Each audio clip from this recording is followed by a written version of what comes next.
안녕하십니까. 만나서 반갑습니다. 소중한 나 무한행보 시간입니다. 오늘도 여러분들께 재미난 부처님 이야기 전해드릴까 합니다. 부처님 당시에 있었던 일입니다. 부처님 당시에 어느 부유한 귀족 가문에 그런 청년이 있었습니다. 이 청년이 머리를 깎고 출가를 했는데 이 귀족 가문에 머리를 깎고 출가하신 젊은 스님의 법명이 띠싸 스님입니다. 띠싸라는 이름을 가진 스님이셨습니다. 이 띠싸 스님이 어느 시골에 있는 사원에서 안거를 마치시고 나서 신도들에게 그 긴 천을 받았다고 합니다. 긴 천을 받게 되는데 그 천이 굉장히 거칠고 또 이제 굉장히 또 이제 그 두께가 굵고, 그래서 이 천을 가지고 가사를 만들어야 되겠다라고 스님이 생각을 하게 됩니다. 가사라는 것은 여러분들 이렇게 보시면 여기 이제 빨간 천이 보이시죠? 요 빨간 천을 가사라고 합니다.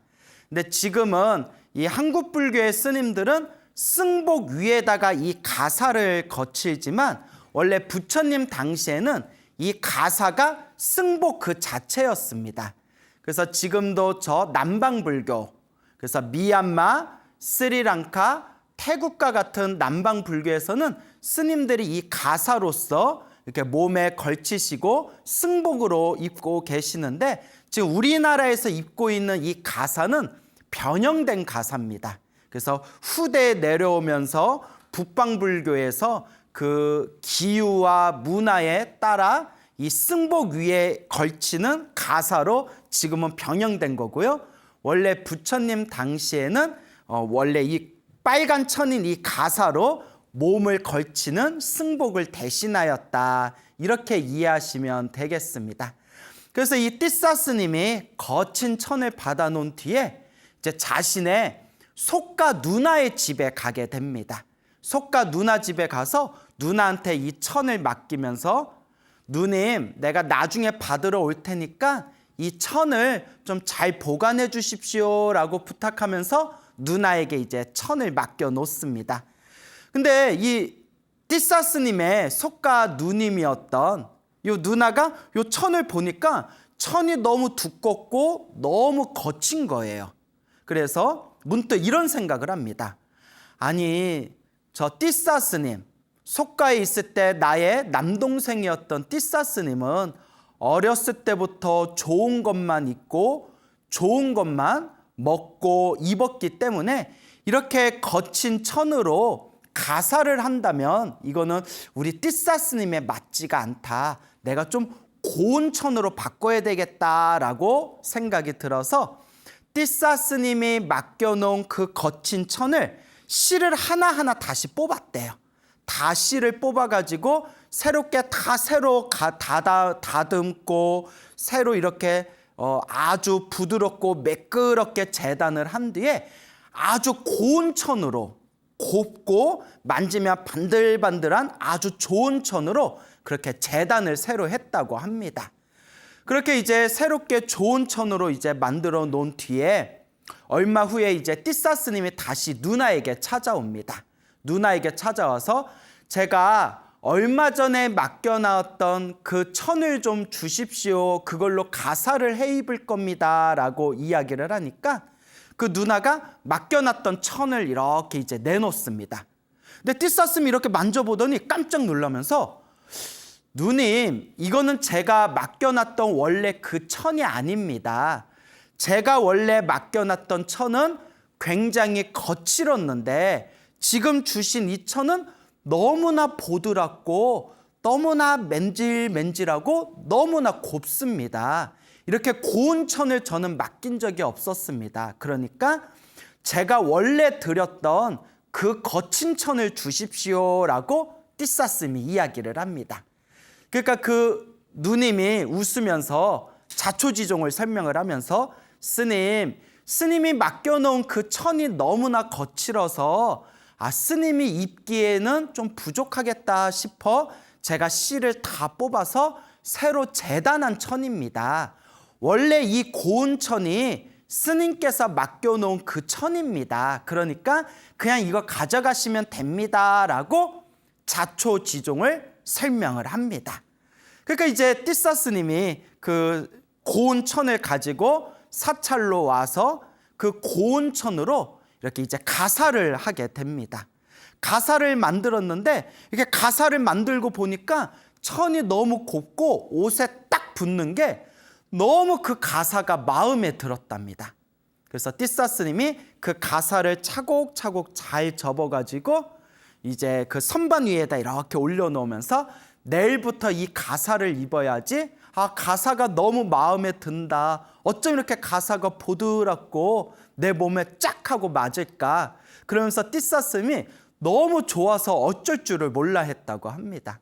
그래서 내일부터 이 가사를 입어야지, 마치 어린아이들이 운동화 새로 선물 받으면 내일부터 이 운동화 신고 뛰어놀아야지, 그런 이제 순수하고 그런 부푼 마음을 가지고 이제 가사를 선반에다 올려놓고 잠에 들었는데, 이게 또 무슨 전생에 업보가 있었는지 그만 낮에 먹었던 음식에 급체를 해가지고 잠을 주무시다가 그만 고통 속에 몸부림치다가 갑자기 숨이 끊기게 됩니다. 띠싸 스님이 그 급체 때문에 갑자기 숨이 끊기게 됩니다.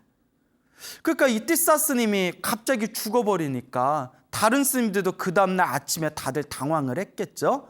그런데 띠싸 스님이 죽으면서 그 죽는 그 순간에도 새로 만든 가사에 대한 강렬한 집착심 때문에 죽자마자 그 새로 만든 가사에서 살고 있는 이로 태어났다고 합니다. 이, 여러분 벼룩 같은 이 있지 않습니까?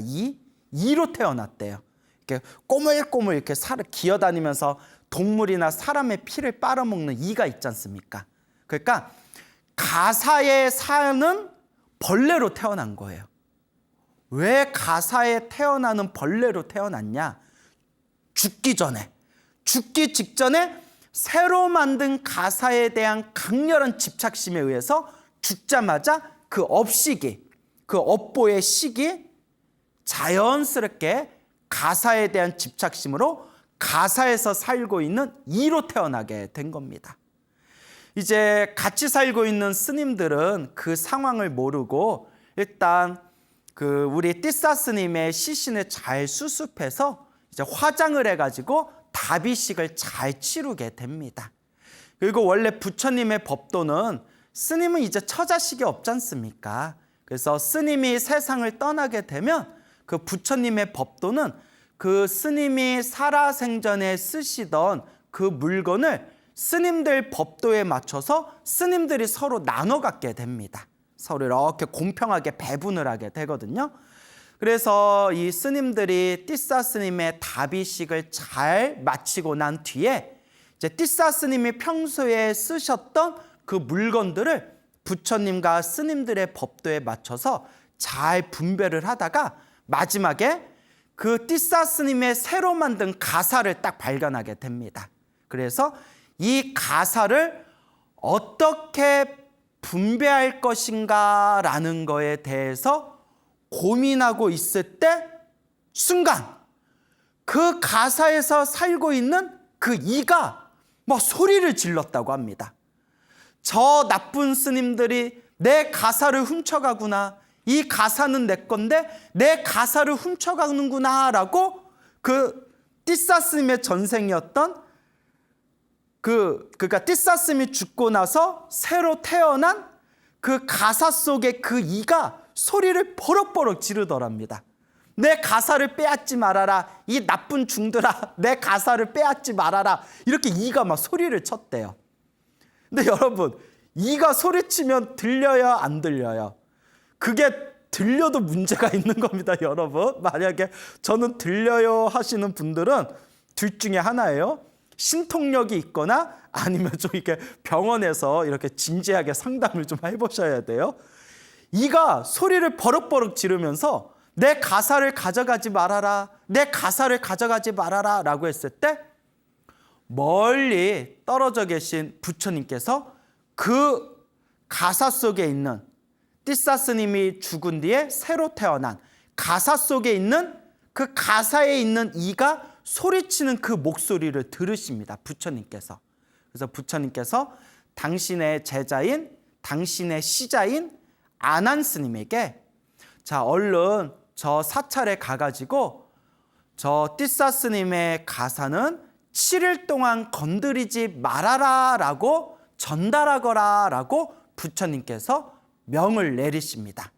그래서 아난 스님이 부처님의 말씀을 듣고 그 사찰까지 이렇게 부지런히 걸어가서 그 사찰에 있는 스님들에게 스님, 부처님께서 띠사 스님의 그 새 가사는 7일 동안 건들지 말아라 라고 명을 내리셨습니다. 그러니까 다른 물건은 분배하시되 그 띠사 스님의 새로 만든 가사는 7일 동안 만지지 마시고 그냥 두십시오 라고 그렇게 그 사찰에 있는 스님들에게 당부를 합니다.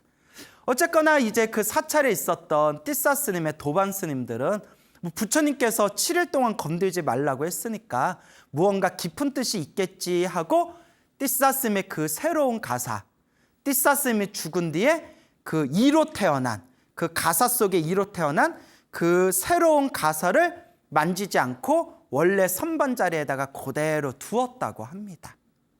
그렇게 하루가 지나고 이틀이 지나고 사흘이 지나고 7일이 지납니다. 일주일이 지나고 7일이 지나고 8일째가 딱 되는 날, 여러분 중요한 겁니다. 8일째가 딱 되는 날 띠사 스님이 죽어서 태어난 그 이가 갑자기 목숨이 끊어지면서 하늘세계 도솔천에 태어나게 됩니다. 하늘세계 도솔천이라는 하늘세상에 새롭게 하늘세계 신으로 태어나게 됩니다. 이해가 가세요? 그러니까 띠사 스님이 급체가 돼가지고 죽은 뒤에 가사 속에 살아가는 그 이로 태어났다가 7일이 지난 뒤에 8일째 되었을 때 그 이가 죽어서 하늘세계 도솔천으로 태어나게 된 겁니다. 그때 부처님께서 이 모든 상황을 깨달음과 신통력의 눈으로 다 꿰뚫어 보신 뒤에 7일이 지나고 8일째 그 이가 죽어서 하늘세계 도솔천에 태어난 것을 꿰뚫어 보시고는 이 사찰에 있는 스님들에게 비구들이여, 스님들이여 그 띠사 스님의 가사를 이제 조각조각 내가지고 스님들끼리 똑같이 분배하도록 하여라 라고 그렇게 이제 말씀을 하십니다. 그래서 그 스님들이 이제 띠사 스님이 만든 새로운 가사를 똑같이 칼로 잘라가지고 똑같이 스님들이 분배를 했다고 합니다. 그렇게 이제 잘라놓은 가사자락은 나중에 스님들의 이제 이 가사가 찢어지게 되면 거기다가 이제 더 씌워가지고 이제 꼬매기도 하고 또 이제 새롭게 뭔가 필요한 곳에 이제 쓰시게 되겠죠. 어쨌거나 그렇게 이제 모든 일을 마치고 난 뒤에 하루는 이제 스님들끼리 모여서 서로 이렇게 대화를 나눴다고 합니다. 야, 좀 이상하지 않냐? 왜 부처님께서는 띠사 스님의 다른 물건은 똑같이 분배하라고 말씀해 놓고 왜 띠사 스님의 그 새로 만든 가사만큼은 7일 동안 만지지 말고 7일이 지나고 난 뒤에 부처님께서 자, 이제는 띠사 스님의 가사를 스님들끼리 똑같이 잘라서 분배하시오라고 왜 그렇게 말씀하셨을까? 야, 좀 이상하지 않냐? 서로 그렇게 이제 대화를 나눴다고 합니다. 그때 부처님께서 이제 싹 지나가시다가 스님들이 무슨 대화를 저렇게 열심히 나누나 하고 살짝 들어봤더니 그 띠사 스님 가사를 가지고 이런저런 대화를 하고 있다는 것을 부처님께서 듣게 되십니다. 그래서 부처님께서 이 스님들에게 가르침을 줘야 되겠구나.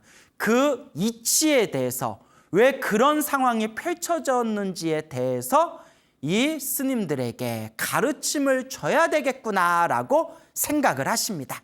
그래서 부처님께서 스님들이 대화하고 있는 곳으로 싹 가면서 비구들이여, 비구들이여, 이제 남자 씀을 비구라고 하죠. 비구들이여, 무슨 대화를 그렇게 나누고 있는가라고 부처님께서 물어보시니까 이 스님들이 부처님 사실은 이러이러해서 그 띠싸 스님 가사를 왜 7일 동안 만지지 말라고 했는지 이런저런 대화를 나누고 있었습니다라고 그렇게 이제 대답을 하게 됩니다. 그때 부처님께서 다음과 같이 말씀하십니다. 그대들이여, 나의 말을 잘 듣거라. 지금 내가 말하고 있는 이 이야기를 반드시 귀담아서 듣거라. 다름이 아니라 띠싸스님은, 띠싸는 갑자기 체해가지고 한밤중에 목숨을 잃게 되었는데 숨이 끊어지는 그 순간에도 새로 만든 가사에 대한 강렬한 집착 때문에 그 가사 속에 살고 있는 이로 태어나게 되었다. 그 이로 태어나서 자신의 새로운 가사에 대해서 집착심을 일으키고 있었는데 그때 띠싸 스님의 다비식을 마치고 난 뒤에 스님들이 띠싸 스님의 물품을 분배하는 과정에서 띠싸 스님의 새로운 가사를 분배하려고 할 때 그 가사 속에 살고 있었던 이가 만지지 말아라, 내 것을 건드리지 말아라, 이 나쁜 스님들아, 내 가사를 훔쳐가지 말아라 라고 그렇게 소리를 지르고 있었다. 그리고 만약 그대들이 이 띠싸 스님의 가사를 서로 분배하게 되었다면 그때 이 이는, 가사 속에 살고 있었던 이 이는 수행하는 스님들에 대한 아주 강력한 분노심을 일으키면서 다음 세상에 지옥에 떨어지는 업을 지을 뻔했다.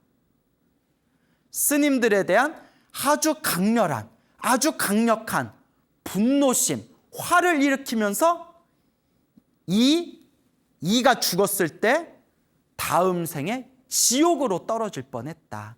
그래서 가사 속에 살고 있는 이가, 그러니까 전생의 띠싸였던 가사 속에 살고 있는 이 이가 청정하게 수행하는 스님들에 대해서 화를 내지 않고 분노심을 일으키는 그 악업을 짓는 것을 막기 위해서 일주일 동안 그 가사를 스님들이 만지지 못하게 한 것이다. 그럴 때 스님들이 다음과 같이 질문을 합니다. 그러면 부처님, 그렇다면 왜 7일이 지난 뒤에 8일째 되었을 때 왜 띠싸 스님의 가사를 스님들이 공평하게 분배해도 좋다라고 그렇게 말씀하신 겁니까? 그때 부처님께서 말씀하시기를 띠싸 스님이 죽을 때 한순간에 그 가사에 대한 강렬한 집착으로 비록 그 가사에 살고 있는 이로 태어났지만 7일이 지나고 난 뒤에 그 이의 목숨이 다하게 되었고 이의 목숨이 다하면서 자연스럽게 그 가사에 집착하던 강렬한 그 집착에 대한 업도 사라지면서 띠싸라는 스님으로 살고 있을 때 그래도 수행을 열심히 했기 때문에 죽은 뒤에 바로 하늘세계 도솔천에 태어나게 된 것이다. 부처님은 이와 같은 모든 중생들의 업보와 인연법을 다 꿰뚫어 봤기 때문에 그 띠싸가 죽은 뒤에 태어난 그 이가 일주일 만에 목숨이 다해서 하늘세계 도솔천에 태어난 것을 다 꿰뚫어 보고 그대들에게 자, 띠싸 스님의 새로운 가사를 그 사찰에 살고 있는 스님들이 공평하게 분배하시오라고 부처인 내가 그대들에게 가르침을 준 것이다 라고 부처님께서 말씀을 하십니다. 그 자리에 있던 수많은 스님들이 깜짝 놀라면서 부처님 참으로 몰랐습니다. 참으로 그런 사연이 있는 줄 몰랐습니다. 그리고 부처님 너무나 무섭습니다. 너무나 무섭습니다. 수행을 하던 스님이 죽기 직전에 그 가사에 대한 강렬한 집착을 일으켰다는 것만으로 그 가사에 태어나는, 그 가사 속에서 살고 있는 이로서 태어나 살아갔다는 것이, 그 인과법이 너무나 무섭습니다. 부처님, 집착이라는 것은 이렇게 무서운 것 같습니다 라고 그 자리에 있던 스님들이 다들 놀라워합니다. 부처님께서 스님들에게 다음과 같이 말씀하십니다. 비구들이여, 그와 같다. 중생들에게 있어서 집착은 이와 같다. 마치 철에서 나온 녹이, 철이 부식해서 철에서 나온 녹이 결국 그 철을 녹슬게 하고 부식시키듯이 중생의 마음에서 나온 그 집착이 중생을 파멸의 세계로 이끌게 된다. 중생에게 있어서 이 집착이라는 것은 이와 같이 무서운 것이다 라고 부처님께서 말씀하십니다. 그리고 그 자리에 있는 수많은 수행자들에게 부처님께서 다음과 같은 개송을 설하십니다. 철에서 나온 녹이 철을 부식시키듯이 자신이 지은 악업이 자신을 나쁜 세계로 끌고 간다. 자기 자신이 지은 악업이 자기 자신을 나쁜 세계로 끌고 간다라고 부처님께서 가르침을 설하십니다. 자, 이 이야기를 조금만 간단하게 분석해 볼까요? 띠싸라는 스님이 있었고, 띠싸라는 스님이 그 천을 가지고 가사를 만들었는데 가사가 너무나 마음에 쏙 드는 거예요. 그래서 내일 내가 저 가사를 입고 내일부터 생활해야겠다라고 그런 어떤 집착, 부푼 마음을 안고 그날 잠이 들었는데 갑자기 급체를 해서 목숨이 끊기게 됩니다. 그런데 죽는 그 마지막 순간에도 가사에 대한, 저 가사를 내일 입어야 되는데, 저 가사를 내일 입어야 되는데, 가사에 대한 강렬한 집착 때문에 죽자마자 가사 속에 살고 있는 이로 태어나게 됩니다. 그 한순간의 집착 때문에. 그리고 스님의 다비식을 마치고 나서 그 가사를 분배하려고 했을 때 그 가사 속에 살고 있는 그 이가 나쁜 스님들아, 나쁜 중들아, 내 가사를 건들지 말아라 라고 분노심을 일으키게 됩니다.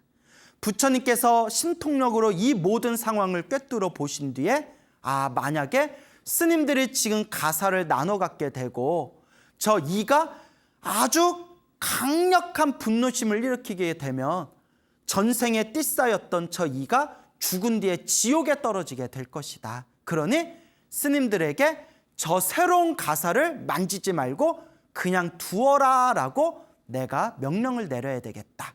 그리고 안한 스님에게 시켜서 그 가사를 일주일 동안 절대 건드리지 말라고 부처님께서 명을 내리십니다.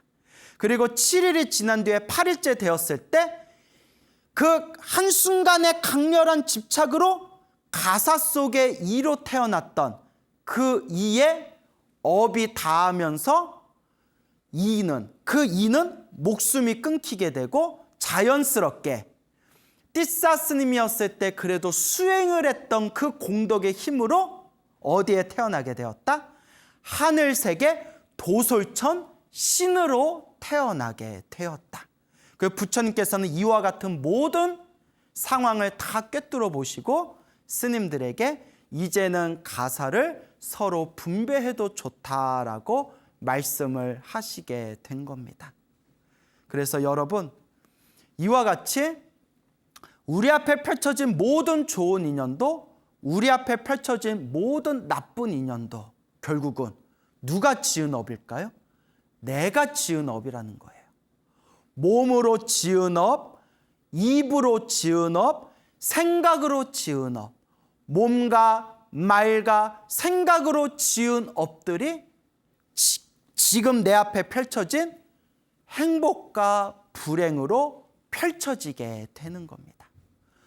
너무도 무섭고 너무도 무서운 인과 업보의 이치입니다. 혹자는 이런 생각을 할 수가 있습니다. 아니, 그래도 평상시에 수행을 많이 하셨던 분인데 그 죽기 전에 가사에 대한 집착을 일으켰다고 가사 속에 살아가는 이로 태어났다는 것은 너무 과하지 않습니까? 자, 그런데 우리가 불교 교리를 공부하게 되면 불교 교리에 이런 내용이 나옵니다. 우리 불자분들이 꼭 알아두었으면 하는 내용입니다. 아주 중요한 겁니다. 불교 교리에 의하면 중생이 죽을 때 다음 생을 결정하게 되지 않습니까? 중생이 죽을 때 다음 생으로 넘어가는데 다음 생을 결정짓는 가장 첫 번째 요소가 죽기 전에 한 생각이라고 합니다.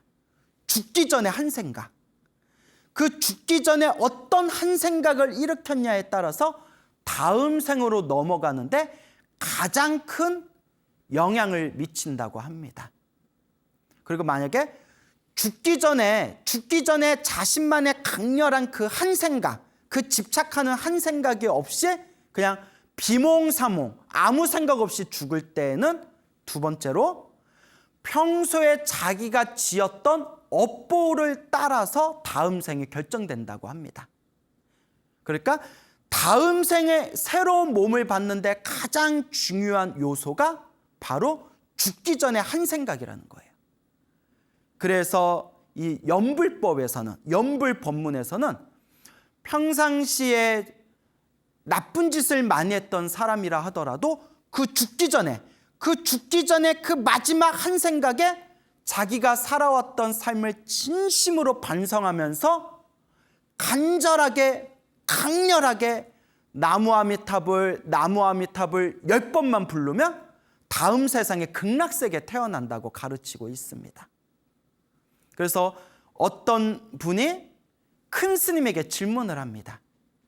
그 용수보살이라는 인도의 아주 위대한 큰 스님에게 질문을 하되, 사람이 죽기 전에 연불을 하면 평상시에 나쁜 짓을 했다 하더라도 죽기 직전에 간절하게 정성스럽게 연불하면 불국토에 태어난다고 했는데 그게 어떻게 가능하겠습니까? 라고 했을 때 용수보살께서 하신 말씀이, 사람이 죽을 때 그 한 생각이 가장 강력합니다. 그래서 죽기 전에 가장 강력한 에너지를 담고 있는 그 한 생각에 무슨 생각을 하냐에 따라서 다음 생이 결정됩니다.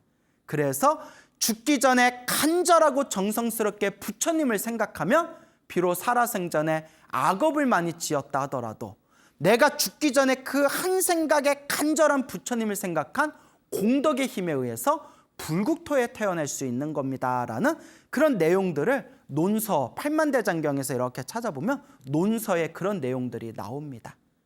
근데 이런 내용은 정말 마음 깊이 부처님에 대한 강력하고 부처님에 대한 완전한 믿음, 신심이 갖춰지지 않으면 웬만한 사람들은 이런 이야기 들어도 쉽게 믿을 수가 없는 내용일 겁니다. 그래서 이 띠사 스님도 비록 스님으로 있을 때 수행을 하기는 했지만 죽기 전에 그 가사에 대한 그 강렬한 집착 때문에 일주일 동안 가사 속에 살고 있는 이로 태어나게 되었고, 일주일에 그 업이 다 사라지고 난 뒤에는 띠사 스님이었을 때 쌓아놓은 그 공덕의 힘으로 하늘세계 도솔천 신으로 태어나게 된 겁니다. 죽기 전에 한 생각이 다음 세상 나의 새로운 몸을 결정하는 제 첫 번째 원칙이 된다. 자, 그러면 여러분들은 지금 어떤 생각을 하고 계십니까? 여러분들은 과연 언젠가 우리가 죽을 때 무슨 생각을 하면서 여러분들은 이 세상을 떠나시렵니까? 어떤 분이 웃으면서 에이 스님, 그러면 그냥 이렇게 빈둥빈둥 놀다가 절에도 안 다니고 놀다가 그냥 죽기 전에 나무 아미타불 10번만 하면서 나무 아미타불 10번 부르고 나무 아미타불 생각하면서 죽으면 그럼 되겠네요. 그럼 뭐하러 수행해요? 맞습니다. 맞는데 여러분, 놓쳐서는 안 되는 게 있습니다. 여러분, 죽기 직전에 부처님을 생각하면서 나무 아미타불 연불 하면서 죽기 직전에 부처님을 간절하게 부르면서 죽을 정도가 되려면 지금 이 순간 살아생전에 우리가 얼마나 연불을 많이 닦고 얼마나 많이 수행을 하고 얼마나 많이 습관을 들여야 되는가, 그 부분을 절대 우리가 놓치거나 가볍게 여기서는 안 됩니다. 지금 이 순간 살아생전에 연불을 열심히 하고 수행이 습관이 되고 지금 이 순간 살아있을 때 많이 나무 아미타불을 불렀기 때문에 죽기 직전에 그 한 생각에 우리가 간절하게 연불을 할 수 있고 부처님을 부를 수가 있는 겁니다.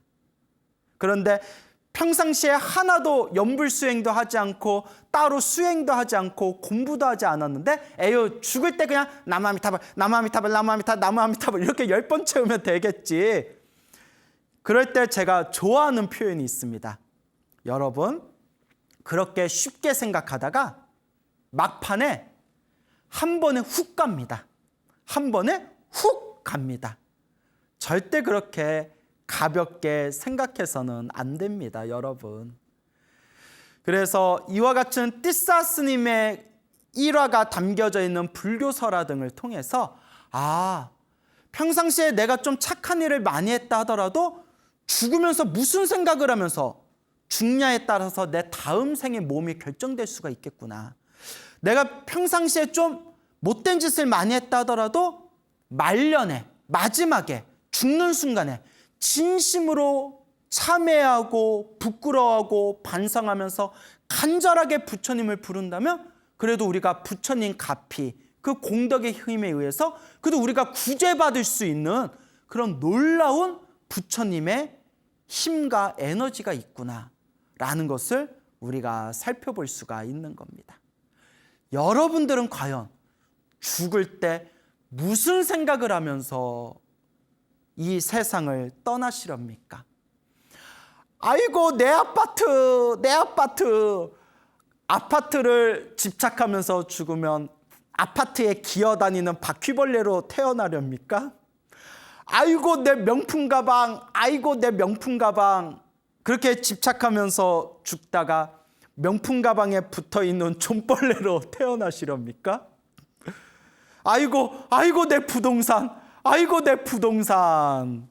그러면 부동산에 집착하면서 만약에 세상을 떠나신 분들은 다음 상에 맛동산으로 태어나시렵니까? 이거는 제가 말해놓고 너무 무리수였던 것 같습니다. 어떤 분이 이제 우스개로 저는 광우스님 생각하면서 죽을래요 이래가지고 제가 죽을 때 광우스님을 생각하면서 죽으면 광우스님 뱃속에 기생충으로 태어날 수 있다고 했더니 막 짜증을 내시더라고요. 그러니까 죽을 때 저 생각하면서 죽으면 안 됩니다, 여러분. 그럼 무엇으로 태어나야 되느냐? 여러분이 죽기 전에 한 생각이 다음 생을 결정짓는데 가장 큰 영향을 미친다. 결국 우리 불자는 죽을 때 부처님을 생각하면서 부처님의 가르침을 생각하면서 이 세상을 떠날 때 가장 온전한 불자로서의 그 다음 생을 우리가 밟아 나아갈 수 있는 겁니다. 정말 쉬운 일이 아닙니다. 정말 쉬운 일이 아닙니다. 지금 한 번이라도 더 나무 아미타불 연불을 하시고 지금 한 번이라도 더 부처님을 향해서 기도하고 더 내 마음을 수행하고 닦을 때 우리는 그 죽는 순간에도 마음의 흔들림이 없이 간절하게 부처님과 부처님의 가르침을 되새기면서 이 세상을 떠날 수가 있는 겁니다. 띠싸 스님 같이 석가모니 부처님 아래에서 석가모니 부처님을 직접 모시고 수행을 했던 띠싸 스님조차도 갑자기 급체를 해서 죽을 때 그 마지막 한순간에도 그 자기가 새로 만든 가사에 대한 집착을 내려놓지 못하고 그 가사에 태어난 그 가사 속에서 살아가는 이로 살아가고 그렇게 이로써 일주일 동안의 삶을 이루었다는 것에 대해서 우리들은 진지하게 무서움과 고민과 그리고 뼈저린 자기 자신의 반성이 필요한 겁니다. 저는 이 이야기를 처음 보고 나서 너무나 무서워가지고 저도 모르게 흠칫했어요. 흠칫. 정말 마지막 한 생각에 우리가 무슨 생각을 하면서 죽는다는 것이 다음 생에 이와 같이 내가 새로운 몸을 받는데 큰 영향을 미친단 말인가. 참으로 무섭고도 참으로 무서운 일이다라고 생각을 했습니다. 그나마 띠사스님은 이로 태어났지만 한 생각의 집착 때문에 이로 태어났지만 스님이었을 때 수행한 공덕의 힘이 있어서 딱 일주일만 이로 살다가 8일째 되었을 때에는 이로 태어난 업이 다 소멸하고 하늘세계 도솔천 천신으로 태어나게 된 겁니다. 하지만 우리가 띠사스님만큼 수행을 많이 했겠습니까? 띠사스님만큼 공덕을 많이 지었겠습니까? 우리가 한번 사람의 몸을 잃고서 이로 태어나거나 벌레로 태어나거나 짐승으로 태어났다면 우리는 일주일이 아니라 7년을 살지 700년을 살지 7생을 살지 언제 우리가 다시 사람 몸을 받아서 부처님 법을 만날 수 있을지 정말 어렵고도 어렵고 무섭고도 무서운 일입니다. 그러니 우리 불자들은 자꾸 수행을 하고 자꾸 마음을 닦아야 됩니다. 제가 이제 불교 TV에서 이렇게 많은 분들에게 부처님의 가르침을 전하다 보니까 이렇게 많은 분들이 오셔서 상담을 하실 때가 있잖아요. 근데 이제 상담 오실 때 어떤 분은 그냥 너무 광우 스님이 좋아서 광우 스님 얼굴 보고 싶어서 왔다라는 그런 싱거운 분들도 계시고 고마운 분들이죠. 고마운데 이제 찾아온 이제 사연은 이제 싱거운 거잖아요. 그냥 얼굴 보러 온 거예요. 얼굴 보러. 그리고 어떤 분은 이제 개인적으로 궁금한 게 있어서 이제 찾아오시는 분들도 있고. 그래서 이제 소소한 개인적인 궁금한 게 있으신 분들은 제가 직접 찾아오지 말고 저 화계사 종무소에 전화하면 제 이메일이 있거든요. 그러니까 멀리서 굳이 찾아오지 마시고 저도 좀 바쁜 사람이니까 그래서 이메일로 이렇게 질문하시면 제가 이메일로 이렇게 좀 늦더라도 보통 답장을 드리거든요. 그리고 그 중에서는 정말 힘들고 괴롭고 답답해서 찾아오시는 분들이 계시는데 어떤 분은 정말 제가 가슴이 억장이 무너질 것처럼 너무나 불쌍하고 너무나 힘드신 그런 사연을 갖고 오신 분들이 있어서 내가 확 슬퍼가지고 도대체 이렇게 힘들고 이렇게 괴로운 분들한테 내가 무슨 말을 해드릴 수가 있을까? 내가 부처님같이 신통력이 있으면 신통력으로 뿅 하고 내가 좀 도움을 드리고 싶은데 저는 신통력도 없고 그렇다고 제가 뭐 엄청난 법력을 가지고 있는 큰 스님도 아니고 그냥 불교 TV에서 사람들에게 좋은 이야기 해주다 보니까 저 광우 스님 만나면 뭐 좀 좋은 이야기라도 들을 수 있을까 싶어서 찾아오신 정말 힘겨운 분들을 보면 제가 무엇라 말씀을 드릴지 저 자신이 너무나 답답할 때가 있습니다. 그런 분들에게 제가 솔직하게 드릴 수 있는 얘기는 이 모든 불행도 이 모든 힘들고 이 모든 괴로운 지금의 이 모든 상황도 결국 부처님께서는 다 내가 지은 업이다라고 하셨습니다. 그러니 기도하세요. 지금부터 오직 기도하세요. 좋은 일이 생기든 나쁜 일이 생기든 다 내가 지은 업이다 생각하고 지금 이 순간 조금이라도 업장을 소멸하기 위해서 지금 이 순간 간절하게 피눈물 흘리는 마음으로 간절하게 기도하세요라고 말씀을 드립니다. 그래서 스님 어떤 기도할까요? 할 때 제가 이제 가장 많이 권해드리는 게 이제 금강경 독송하시거나 법화경 사경하시면서, 그래서 항상 아침에 눈 뜨면 저녁에 잠들 때까지 항상 나무아미타불을 부르든 관세음보살을 부르든 지장보살을 부르든 간절하게 염불해라 라는 말씀을 제가 간곡하게 드립니다. 불자님, 지금 이 괴로움이 다 전생에 내가 지은 나의 업보들인데 지금 조금이라도 닦고 가지 않으면 다음 생에 이 괴로움을 또 받아야 됩니다.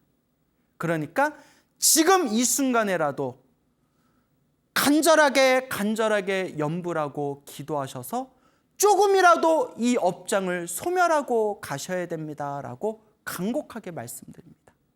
제가 그 힘들어하는 분들에게 드릴 수 있는 얘기는 하나밖에 없습니다. 기도하세요. 염불하세요. 기도하고 조금이라도 복을 지으면서 이 마음을 잘 닦으세요. 이번 생에 조금이라도 닦고 가야 됩니다 라는 말씀밖에 드릴 수가 없습니다. 그래서 많은 불자님들에게 오늘 이야기를 통해서 꼭 당부드리고 싶은 게 있습니다.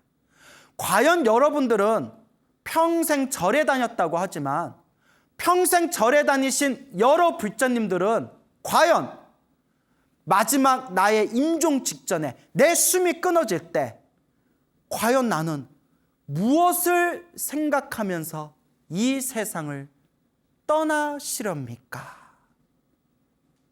저의 소원이 있다면 저는 제 마지막 숨이 끊어질 때 간절하고 정성스럽게 저는 나무아미탑을 염불하는 거랍니다.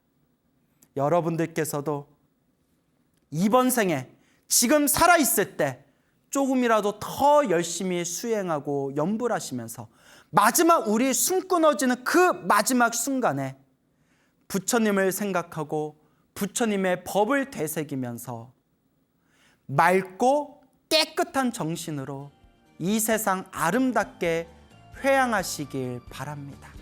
여러분, 행복해지고 싶습니까? 행복한 삶을 창조하고 싶습니까? 복을 지으십시오. 선업을 지으십시오. 공덕을 쌓으십시오. 복과 선업과 공덕의 힘이 여러분들을 진정한 행복의 길로 이끌어 줄 것입니다. 여러분, 성불하십시오.